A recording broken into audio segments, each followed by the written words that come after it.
বর্তমানে কর্মব্যস্ত জীবনে একে অন্যের দিকে তাকানোর সময় নেই, কিন্তু এই সমাজের মধ্যে থেকেও আজ এক অভিনব চিত্র দেখা গেল বৃহন্নলাদের মাধ্যমে।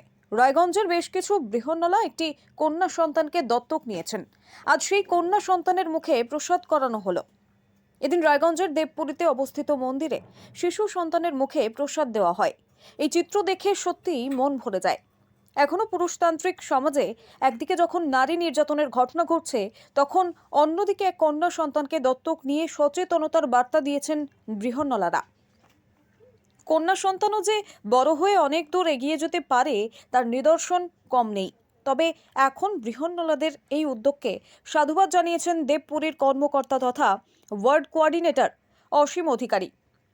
এদিনের এই দৃশ্য দেখতে পেয়ে মন্দিরে এসে উপস্থিত হন বিশিষ্ট সমাজসেবী পরিমল শিকদার। তিনিও এই উদ্যোগকে সাধুবাদ জানিয়েছেন। আমার নাম পরিমল শিকদার। বলছি যে পরিমলবাবু, আপনি তো একজন বিশিষ্ট সমাজসেবী হিসাবে পরিচিত। আজকে দেবপুরীতে হঠাৎ করে কি কারণ?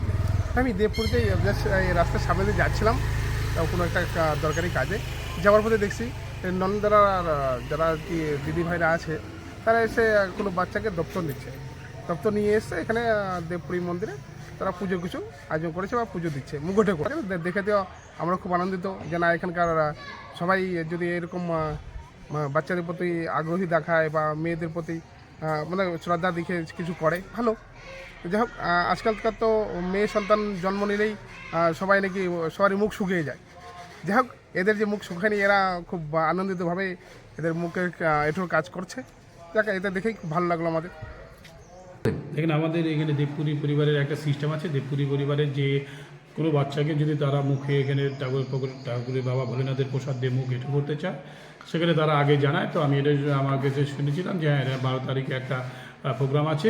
বৃহন্নলারা যারা আছেন ওনারা একটা মেয়েকে দত্তক নিয়েছেন, শিশু মেয়ে বাচ্চা মেয়েকে দত্তক নিয়েছেন। দত্তক নিয়ে তারা আজকে মুখ অন্নপ্রাশনে মানে বাবা ভোলেনাথের প্রসাদের মারফতে মুখ এঁটো করবে। তো আজকে আমরা চাই যে তারাও যেন সমাজের স্রোতের সাথে আসুক, স্রোতের সাথে মূল স্রোতের সাথে চলুক। তাদের যে চিন্তাধারা বা তারা যেভাবে সমাজের সাথে চলছে, সেটা দেবপুরী পরিবারের থেকে তাদের কাছে আমরা কৃতজ্ঞ। তাই আমরা দেবপুরী পরিবারের থেকে সেই মেয়েটির আশা করছি সেই মেয়েটি যেন সুস্থ সবল থাকে, বাবা ভোলেনাথের কাছে প্রার্থনা করছি। কারণ এখানে অন্নপ্রাশনের থেকে বহু জায়গা থেকে, শুধু উত্তরবঙ্গে, উত্তর দিনাজপুর বলবো না, উত্তরবঙ্গ বলবো না, এখন ভিন্ন রাজ্যের থেকেও অনেক মানুষ আসে, এসে তাদের মনোকামনা যেটা থাকে সেটা পূরণ করার জন্য বাবা ভোলেনাথের কাছে ছুটে আসে। তাই আজকের যে অনুষ্ঠান আছে সত্যিকারে আমরা আনন্দিত। তারা এই যে আজকে সবাই মিলে এসে যে অনুষ্ঠানটা করছে, দেবপুরী পরিবারের থেকে তাদের কাছে আমরা কৃতজ্ঞ।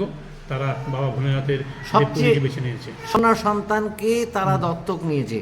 কন্যা সন্তান তো এখন মানে বেশিরভাগ দেখা যায় যে কারোর কন্যা সন্তান হলে পরে তার মুখ শুকনো হয়ে যায়, কিন্তু এনারা যেভাবে যে মর্যাদায় কন্যা সন্তানকে নিয়েছে এবং যা সাজে সাজিয়েছে, এটা একটা অদ্ভুত ব্যাপার। দেখেন, আমাদের এখানে মুখোশ পরা ভদ্রলোক আমরা অনেকেই থাকি, যারা কন্যা সন্তানকে দেখলে তারা মুখ হয়ে যায়, কালো হয়ে যায়, কিন্তু তারা যে সেই কন্যা সন্তানকে যে সমাজের একটা স্বীকৃতি দিচ্ছে, সমাজের একটা মূল স্রোতে মূল জায়গায় পৌঁছানোর যে চিন্তাধারা নিচ্ছে, সত্যিকারে তাদের এই মহৎ চিন্তা, মহৎ ভাবনা, এই ভাবনাটাতে আমরা তাদের কাছে কৃতজ্ঞ যে একটা নারীকে তারা নিয়ে সমাজের প্রতিষ্ঠান জায়গা করবে। আজকে দেখেন, আমাদের রাজ্যেও বলেন, রাষ্ট্রপতিও বলেন, সবাই নারী। সেই নারীর জায়গা যে সেই নারীকে তারা একটা মূল স্রোতে জায়গা, একটা মূল জায়গায় পৌঁছানোর চিন্তাধারা নিয়ে যেভাবে ওনারা আনন্দের সাথে যে অনুষ্ঠানটা করছে, সেটা আমরা সত্যিকারে আর একবার দেবপুরী পরিবারের থেকে আমরা কৃতজ্ঞ তাদের কাছে যে এই চিন্তাধারা তারাকে একটা নারীকে, একটা মেয়েকে তারা বেছে নিয়ে তারা